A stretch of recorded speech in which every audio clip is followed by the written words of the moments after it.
Effie! Cries Proserpina, flipping herself into the newcomer's arms. Effie pats her back. Well, I'm not going to let my baby sister or her friends fail because some slacker didn't do his job. Effie! Effie. All the prep teams break into cheers or tears, or both, as they crowd around her. She accepts the adulation, but then gets serious. Listen, everybody. Effie. Oh, Effie Hamish. Oh, my babies.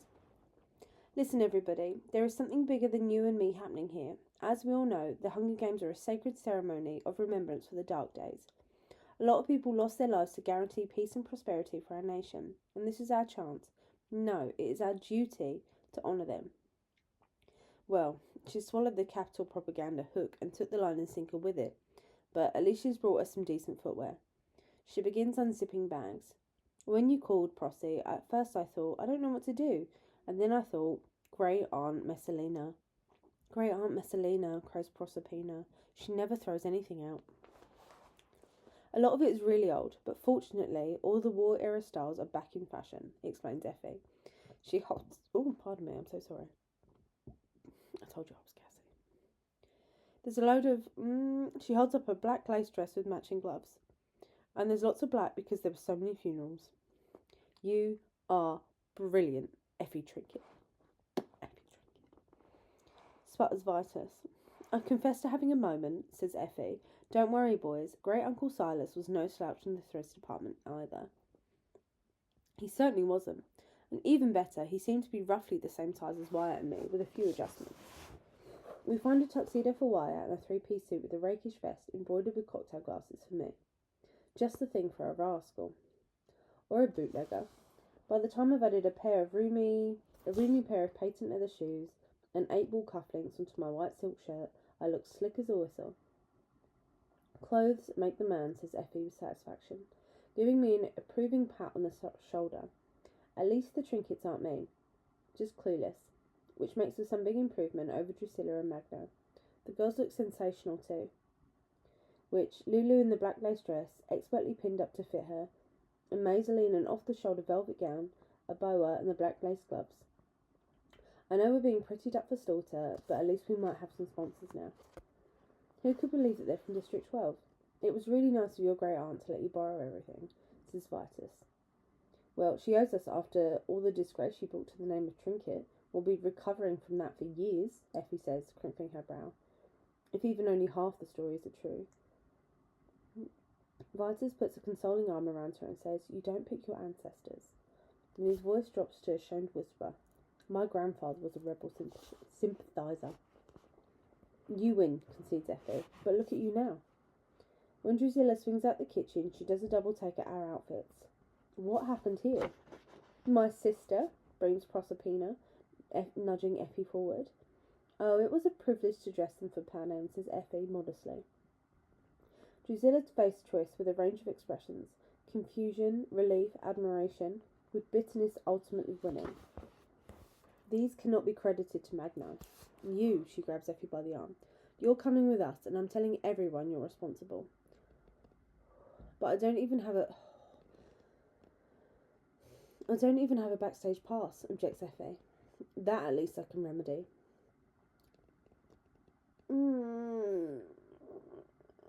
It's fine. Drusilla waves us towards the door. Come on, you lot. Let's try to make it to at least one event on time. Proserpina shoves a makeup box into Effie's hands. Touch-ups. I'm on it, promises Effie, for everybody. She gives Lulu's, baring her teeth, a worried look. Maybe a lighter shade of lipstick for you. And tone down the blush, says Maisie. Exactly, agrees Effie. For a moment, they're just two girls on a mission to beautify the world. Effie holds up a compact for her opinion. I'm thinking maybe a peach. Much better. Hold on. Effie reaches over and removes a broken feather from Maisie's bow. There, you're perfect. Is my mascara okay? Yes, but I can see it be a problem for those long lashes of yours. Effie digs into the makeup box and hands her a little pad. Take this in case it smudges. Drusilla starts to haul Effie into the elevator, sending the makeup box to the floor. It cracks open and tubes of colour roll across the burnt orange carpet. I lean over and collect them, returning it all to Effie, who looks pleasantly surprised. Thank you, Hamish, she says. That was very considerate, especially given your circumstances. Well, thank you for bringing us up some dress-up clothes. You deserve to look beautiful tonight, Effie replies, and I think you're all being very brave. We don't have much choice, but it's nice to have someone recognise it. In the van, inspired by Great Uncle Silas's taste in fashion, I decide to double down on the bootlegger angle. I imagine brewing up illegal booze falls into the category of what Capital would consider naughty, not dangerous. Judging by the opening ceremony crowd, most of these folks drink like fish. So there should be a fair amount of sympathy for a kid who goes outside the law to keep his district pickled. Anyway, it's the best rascally angle I can come up with, and it's founded in truth. I don't want to get Hattie in any trouble though, so I decide to pretend it's something I do on my own. I'm starting to get antsy about the breaking the arena plan, given that I don't know the timeline or how the explosives are going to be smuggled in. Mags and Myris were allowed in to accompany Drusilla, so BT should be with his tributes tonight too. The interviews are televised from an auditorium that seats a couple thousand people. Drusilla tells us that there won't be a delay since there's no potential for an uprising in the Capitol audience, so don't mess up and expect her to cover for us. That's rich. After she gets the official lineup, she slips off to have a word with Caesar Flickerman, so he can know how to approach our interviews. As she walks away, she mutters, "Shrew, calculator, lunatic, rascal." We're taken to a waiting room backstage, called the Green Room, although it's painted white. It's already crowded with mentors, escorts, and stylists hovering around their tributes, who are all polished and dressed in chic even wear of their district's signature colour. Even District 1, who wore ball gowns and suits to the parade, have upped their game. Their snot green ensemble, with flowing trains and plumed coat-tails, require 3 times the space of any other district. Effie eyes them critically and whispers, "Thank goodness your colour is black." Can you imagine trying to outfit everyone in peridot? That was a flash in the pan. Is peridot red? Is peridot green? Is that the green that she's talking about, peridot? I think it is. I think your birthstone is peridot. Anyway. Honestly, 12 comes off a lot classier and somehow potentially deadlier. Maybe I'm projecting. My jacket and vest have hidden compartments, and my belt some extra loops that Effie told me were for decorative purposes. Decorative.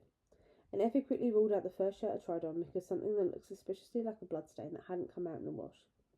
Can't help wondering if Great Aunt Messalina and her husband did something to disgrace the family, was connected to some lifeless bodies. Makes me feel a little bit more dangerous slipping into their skins tonight. BT catches my eye from a cluster of electric blue and gives a quick nod from the buffet, towards the buffet. Drusilla is busy making sure everybody knows Effie did our clothes, so I'm able to plead thirst and make a beeline for the punch bowl. The table is spread with delicacies like candy, high-heeled shoes, and caviar and seashells, and miniature pigs made of ham salad. I don't recognise half the food, but I follow a lady's example and smear a dollop of goat cheese on a square of peanut brittle. Surprisingly good. I'm ladling myself some punch when BT sidles up behind me. He picks up a large pair of silver tweezers and begins to meticulously choose tiny vegetables from an arrangement shaped like a bunch of flowers. It's ridiculous. "Those work better than your fingers?" I ask, trying not to draw attention to myself, he says quietly. I glance around and see several peacekeepers have their eyes on us. The couple begin to close in when there's a commotion at the door. Magno stiffed, lurches into the room, holding a cage of reptile above his head and shouting, "The party animals are here!" As the peacekeepers redirect towards my stylist, BT plucks off a minuscule radish and speaks rapidly under his breath. "Head north. Ampert will do the same after he has the explosive. Do your best to locate the mutt portal by tracking returning mutts after an attack. After you and Ampert meet up, take 1 to access Sub-A where the tank is located. We've replaced the black cord in Ampert's token with fuse, and blasting caps hidden in the weave. I take a deep pull on my punch, checking out Ampert's token over the rim of the cup. It's indistinguishable from the one Maisie made, with no sign of the blasting cap in the braided cord. BT doesn't say where it came from, but the rebels must have someone on the inside, who smuggled it through security and swapped it out for the original. All 4 of District 9 sunflowers are now composed of explosives, he adds. The sunflowers are hard, kernels shattered on the floor. Yes, but these are coated with a shellac. Wet them with water and rub them in between your palms. The friction will help dissolve the shellac and will leave the explosive malleable. Does Nine know about the plan? I asked. They do not. Ampert will scavenge one from their persons. From a dead body, he means. Probably at the blood bath. Or more if he can get them. It never hurts to have a spare. And if Ampert fails to show... BT's voice breaks slightly on this last bit. We both know why Ampert might not be able to reach me. For a moment, he examines a pea-sized tomato under his glasses. We've also replaced the... A flutter of chiffon at my elbows alerts me to the arrival of all 4 District 6 doves, who shimmer in the iridescent grey finery. BT moves down to a meatball pyramid without further clarifications, a goodbye or a good luck. Willie whispers. Ampert says, when we get to the arena, we're supposed to band together as soon as possible. Is that by design? Probably. If Ampert bands with the others, he'll have access to the tributes from Nine when they die. Meanwhile, I have my own mission, which does not involve protecting this flock. That sounds like a good plan, I agree.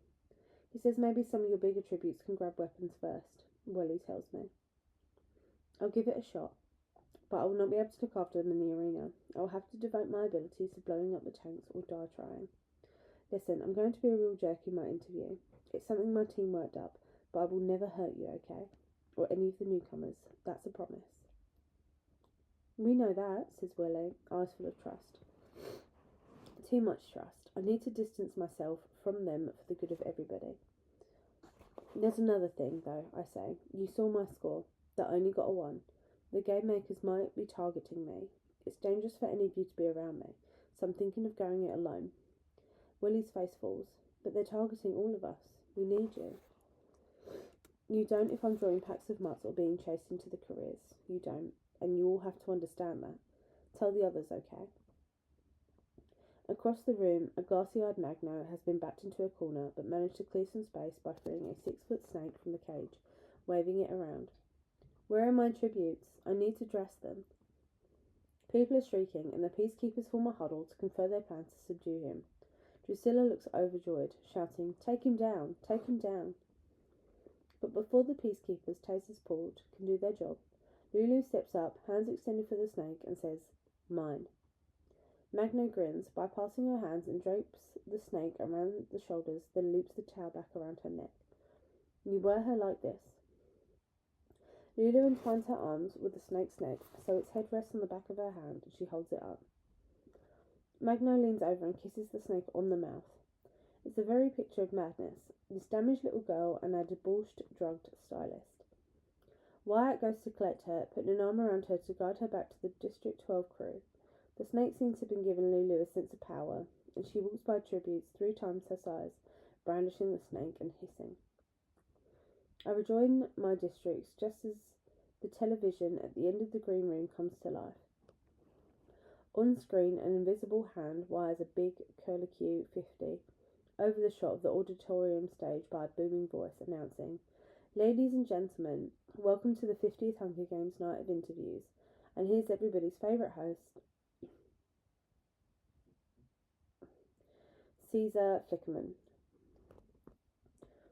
Caesar descends from the ceiling, perched on a crescent moon, stars shooting out behind him. He's a young guy wearing a suit so dark blue it's almost black, embedded with tiny light bulbs that make it twinkle.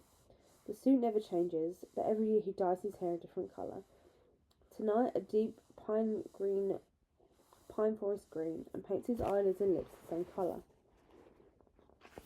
Perhaps you could make an argument for the hair and the eyes, but the green lips suggest the man in a process of decomposition. He just looks ghoulish. The gleam of his overly white teeth as he flashes the audience a knowing smile only reminds you that he's got a skull under all that glop. As he deftly dismounts the moon, he opens his arm and says, "Hello, Panem. Shall we get this party started?" The audience roars in approval. Here in the green room, a young game maker lines up districts 1 and 2, reading out the order of appearance. They file out of the door and ask after her to wait in the wings. Oh, sorry. On screen, Caesar launches into a brief retrospective of the other 49 games, starting with the no-frills version of the early years directly after the war. and the tributes are thrown into an old, bombed-out sports arena with weapons and little else. I watched carefully as he talks about the 10th Games being a turning point, as that was the year District 12 had a victor, but they only featured the introduction of betting, the sponsors, and the rickety drones that dropped food and water on the tributes. From this point on, the games evolved from pure punishment to unapologetic entertainment.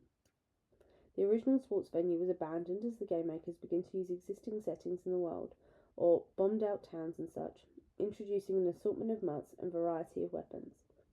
The 25th Games, the first quarter quell, proved particularly heinous, as the districts were forced to choose their own tributes rather than relying on the reaping. Another flickerman named Lucky hosted the commentary from a relic of a woman named Gall, who was credited with coining the phrase, "May the odds be ever in your favour," for the anniversary. That phrase is caught as a way to wish someone good luck, but if you think about it, it's a sadistic thing to say to a tribute, given that survival is an impossibility for 23 of the 24 kids. For this first quell, the game makers had the tributes kick off the capital portion by riding chariots through the streets in district-flavoured costumes. Rather than scout a location for the games, they built an arena for a single use. Also, the cornucopia made its first appearance, loaded with weapons and supplies, triggering a heated bloodbath when the opening gong sounds. For the last 24 years, they've unveiled a brand new arena each year based on a different environment or theme, from a desert to a frigid landscape to Iris's reflective puzzle, which they called the Nest of Mirrors. Caesar teases the audience about the second quarter quell arena. He heard a rumour it puts all the previous arenas to shame. Can they imagine it? No, they can't. Will it be fabulous? Yes, it will. My stomach feels sick, and I'm glad I don't have to go first. I'm also glad District 1 does. When Caesar introduces Silka, she strides on stage dragging 15 feet of snot green train behind her. Ugh, just like a snail, comments Maisley loudly, getting a round of nervous laughter in the green room. What everyone's really thinking about is how Silka's over 6 feet tall and without the heels and can throw an axe into a dummy's heart 15 feet. That is not something that you can laugh off. Since there are so many of us this year, we're limited to 2-minute interviews, and after every 4 districts, there will be some sort of break that Caesar calls a palate cleanser. Silka wastes no time in bragging about her size, her strength, her axe handling, her scoring attempt. She doesn't even bother mentioning her alliance with the couriers, and when Caesar brings them up, she just says, "Sure, it helps to have someone to clear the field." Panesh swaggers up on stage next, stopping 3 different times to pose and flex his muscles for the audience. "Panache from District 1, Caesar bellows, then asks him, "So Panache, in addition to your obvious assets, why should our audience back you?" "Because I'm the biggest, the beefiest, and the best." Panache hits another pose. "My word, it sounds like we should barbecue you," quips Caesar. "That's right, I'm all meat, little man," says Panache, giving Caesar a patronising pat on the head. He's just so easy to loathe. You can see the cut landing with Caesar, but he lives for this stuff. "Even your brain?" he asks in wonder. The audience titters. Confusion crosses Panache's face, then anger at the teasing. "Not my brain, obviously. It's grey stuff." Caesar nods, straight-faced, as if digesting this, while the audience cracks up. Panache begins to burn, and I remember the train window, which was only an innocent bystander. For a minute, I think he might destroy Caesar, but he catches himself and just shouts at the audience, "What does it matter?" "Matter?" Caesar sputters. "I think brain matters quite a bit." Capital citizens lose it, and so do I, until I remember the joke's not just on Panache. It's on all of us stupid, clawed district piglets. Animals for their entertainment. Expendable for their pleasure. Too dumb to deserve to live. Caesar settles the audience and tries to get back to the interview. "All in good fun, Panache. All in good fun. Personally, I failed biology, so tell us, what is your weapon of choice?" "My fists," says Panache, holding one right up to Caesar's nose. Caesar takes a delicate step back, turns his head to the audience, and strange whispers, "Also meaty." It's all over then for Panache. They show shots of people overcome with hilarity, tears streaming down their cheeks. gasping for breath. Caesar pretends he's trying to continue his questions, then jump backs every time Panache looks at him, mugging in terror for the cameras. I can't stand Panache, but it's unfair. A bell signals his time's up, and he's no choice to leave the stage, steaming and humiliated. The rest of the tributes from 1 and 2 seem to realise they're in danger of being classified as stupid beasts too, so they make an effort to play out their prowess and the weapons and the benefits of the career pack. But Panache has done some damage, and any attempt to boast about muscle comes across with a cosmic side-eye from Caesar that tickles the audience. I remember my pa saying, if you can get people to laugh at someone, it makes them look weak. He meant the heavies in the capital, but it seems to be true here as well. Up until this point, no mention has been made of the newcomers, but Dio kicks off with the District 3 interviews with news of our allegiance, generously laying out the entire team by name, every one of us, touting our skills. Ampert follows with his whole theory of previous tributes being brainwashed, the disproportionate amount of career wins, and how it will only take numbers to bring a different result. He doesn't even mention his own attributes, but he doesn't need to, because he's clearly so whip-smart that Caesar remarks on it with approval. In fact, all of District 3 comes off as brainy, collaborative, and composed. In high contrast to the careers, they get plenty of applause. District 4 came prepared to showcase their trident and netting skills, not to strategise about the newcomers. Those kids seem pretty bright, don't they? What else do you think they have up their sleeves? What about their numbers? What plans have the careers discussed to counter the newcomers? But by the first palate cleanser, the capital's buzzing about the newcomers. While the audience has been treated to highlights of fashion through the games, District 5 calls for an emergency meeting in the green room. As the sole remaining career district, this will be their alliance's last chance to present their case against the newcomers. The rest of the evening will belong to us. District 9, despite their commitment to the newcomers, tends to remain exclusive. Shy maybe, or just not very social. I go over to say hey, which also gives me an opportunity to covertly examine their sunflower tokens. I see the replicas have been approached just as seriously as Ampert's token. The little cracks in Colonel's flower look so convincing. I worry they haven't actually replaced it. I don't want to go through the trouble of getting that to task, only to be caught trying to detonate a lump of salt flour dough. But either I trust BT or I don't. He's certainly going out on a limb trusting me. After the break, District 5 does their best to highlight our shortcomings. They focus on our size and dearth of training, but they lack a cohesive plan to eliminate us, probably because the smugness of careers have made this seem unnecessary, and they end up contradicting each other. Will they stay in one pack or break up? Will they share food and water? Who is the leader of the careers, and will they follow them? Basic questions clearly never discussed, and when they're not sure of the answers, the temptation to promote themselves wins out. I'm a little worried since my doves are next, swimming in chiffon ruffles, but once Willie steps up to Caesar's mic, it's pure newcomers for the rest of the night. Her diminutive size becomes secondary as she assuredly answers the same questions that tripped up District 5 without hesitation. We'll always be one pack, as you call it, but we'll divide up as necessary to defeat the careers. Oh, we're going to share our provisions. It just makes sense. We don't have one leader as such. The newcomers are more committed to the alliance itself, which is better, because we'll all lose kids. But Ampert came up with the idea and he brought us all together, and we've all sworn to follow his plan and protect one another until the end. I don't know. Maybe Ampert left me out of the loop when it comes to our interview strategy, because he knew I'd be preoccupied with sabotage.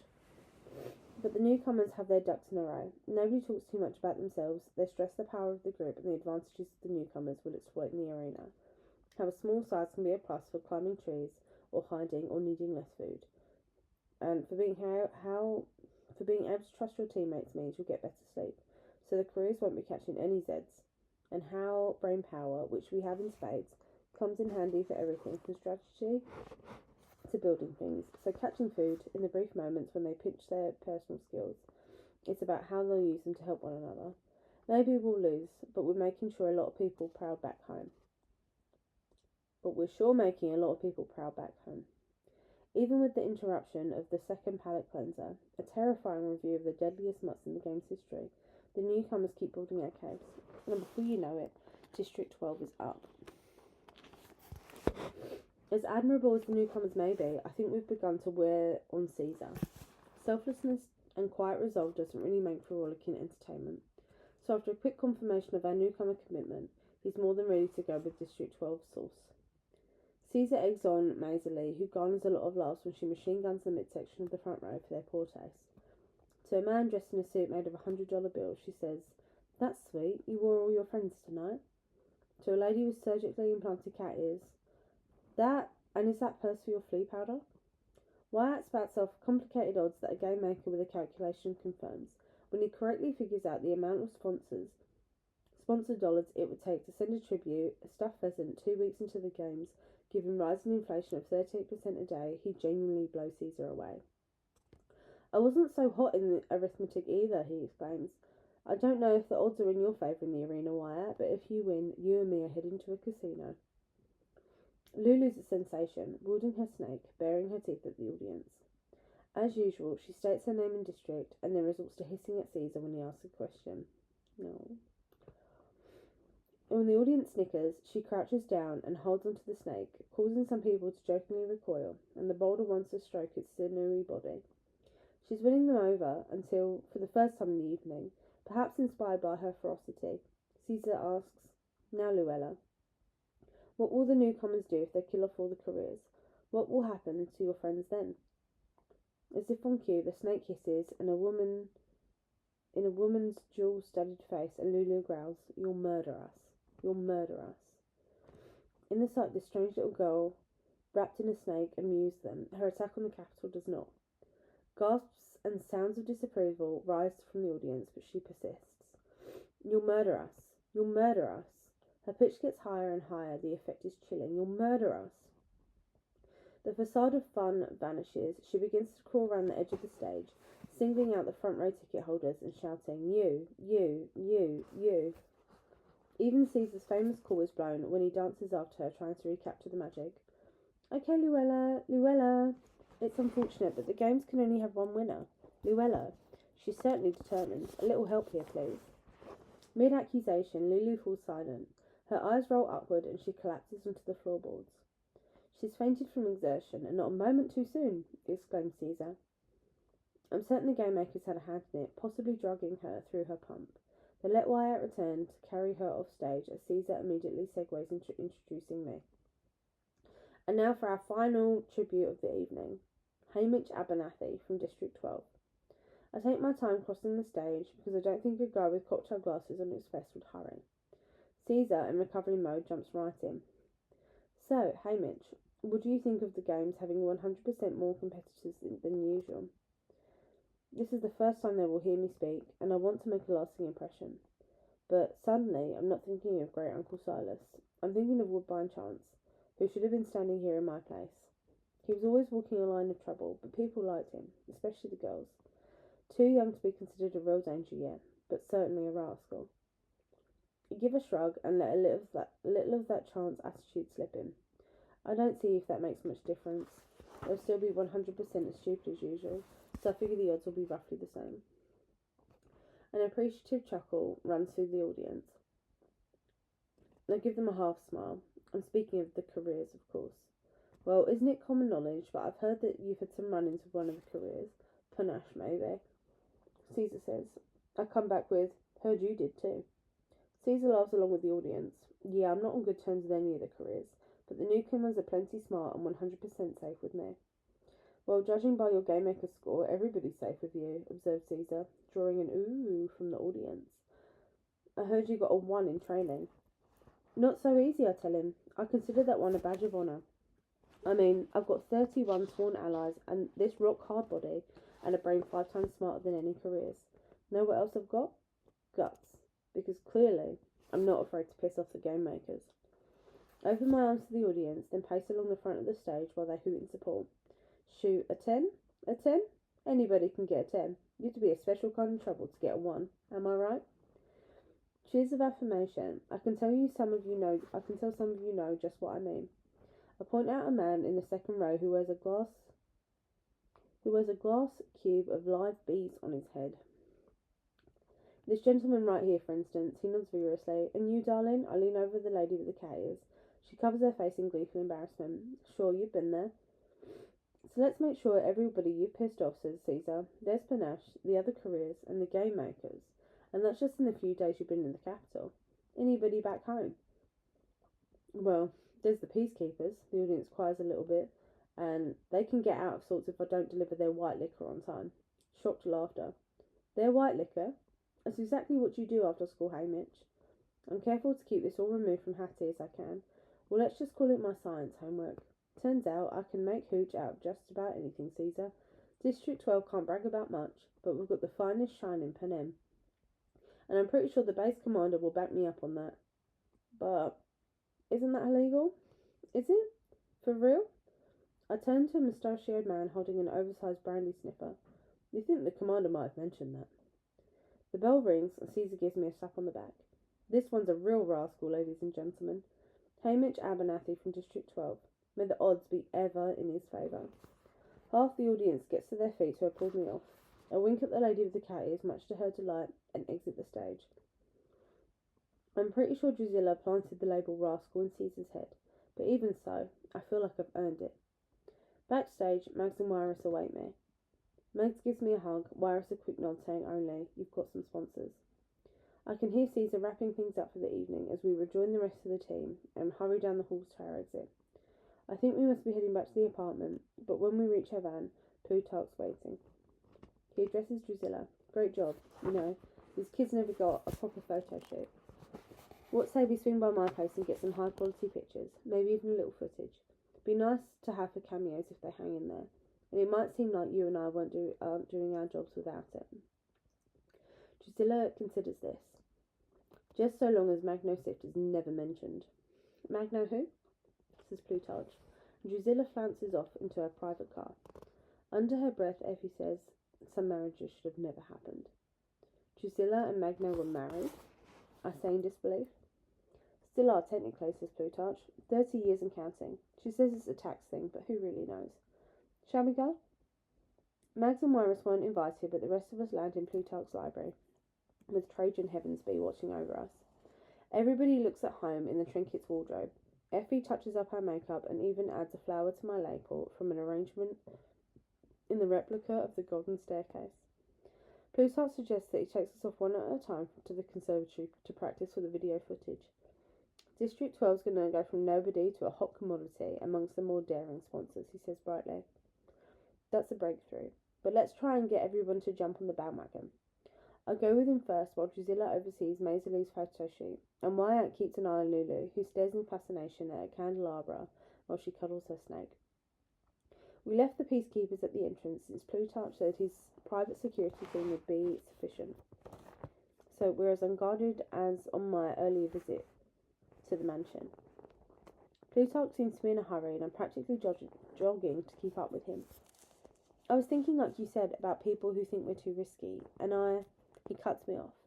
Listen, Hamish, I know you don't like me, and you certainly don't trust me, but you should know that, despite appearances, a desire for freedom is not limited to the districts. And your misfortune does not give you the right to assume so. I hope after tonight you'll consider this. I have no idea what he's talking about. What? The warm air of the conservatory hits my face.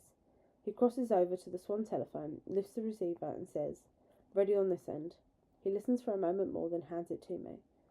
Somebody wants to talk to you. Then he walks a discreet distance away. Oh, I get it now. President Snow. I overdid it in the interview, and I'm about to hear about my gory demise. And Plutarch, who likes to think of himself as a decent guy, is upset about throwing me to the wolves again. Figures. With trepidation, I lift the receiver to my ear, brace myself, and manage to get out a, yeah? Hamish, is that really you? The breathless voice, rough with recent tears, cuts right through to my heart. Lenore Dove.